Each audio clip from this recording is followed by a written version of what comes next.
Hi, everyone. I'm Goyen Merrick, has experienced this tragic incident, and I am recording my story to Mr. AJK new project, The Static Goosebumps. So, let's start.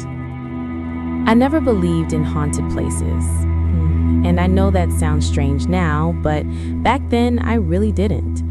I used to think fear was just the brain playing tricks when you're tired, when nights get too long and silence starts messing with your head. I was working night shifts at the time, long drives, empty roads, the kind of routine that slowly disconnects you from normal life. That night felt normal, almost boring. I just wanted to get home. When the map suggested a shortcut, I didn't think twice. I should have.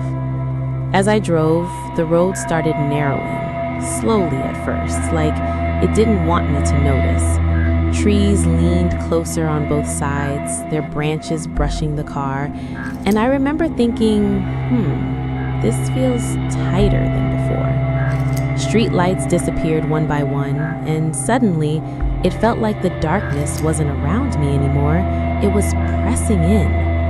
My phone lost signal. Then it shut off completely. I laughed, nervously, trying to convince myself it was nothing. Old battery, cold night, whatever. But that laugh died fast. The silence after it felt wrong. That's when I saw the house. It was just there, standing calmly where the road bent, lights glowing warm and steady. Not abandoned, not broken, just waiting. I slowed down without meaning to, and before I could even think, the car stopped. The engine died instantly. No warning, no struggle, just silence again. The front door of the house was open. Lights spilled out, warm, familiar, and it could smell food, fresh food. That detail made my chest tighten because it didn't belong there. Fear finally showed up then, late but heavy. I stepped inside. I don't know why. Curiosity, shock, maybe relief. The door closed behind me on its own, and the sound echoed longer than it should have, like the house was deeper inside than it looked. Everything inside was clean, too clean. The air felt thick, used, like it had been breathed too many times. Family photos covered the walls, dozens of them, maybe hundreds. Different people, different years, but the same room in every picture, the same stiff smiles, and, the same fear hiding in their eyes. In every photo, someone was missing. I heard footsteps upstairs, slow, dragging, like effort was involved.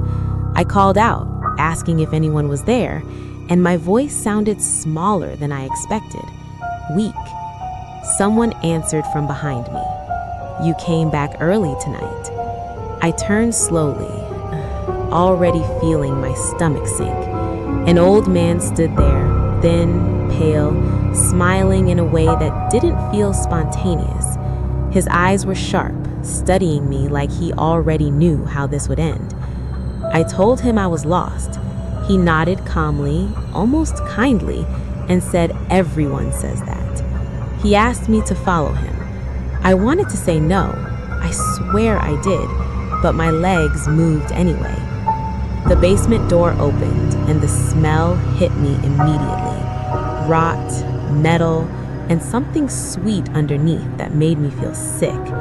Chains hung from the ceiling, swaying slightly. Some were clean, some weren't. Then I heard crying, weak, broken, barely there. A woman sat in the corner, her hands tied, her eyes empty like hope had already left her. She looked at me and whispered, "Don't let him hear you breathe." The old man smiled wider. He said the house needed people, said it fed on fear, on regret, on unfinished lives. He looked at me like I was material, like something useful.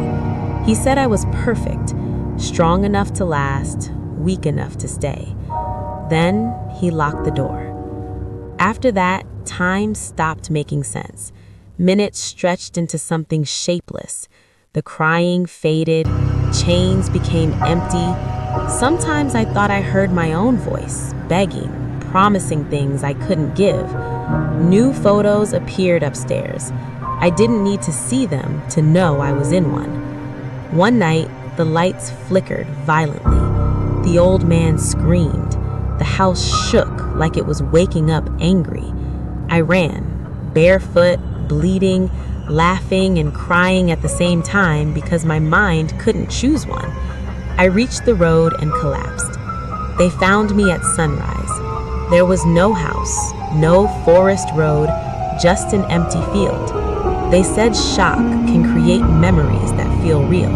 They said I was lucky. Last night, I checked my phone. There was a photo I don't remember taking. It shows a living room, a wall of family pictures, and me standing in the center, smiling, with someone missing beside me.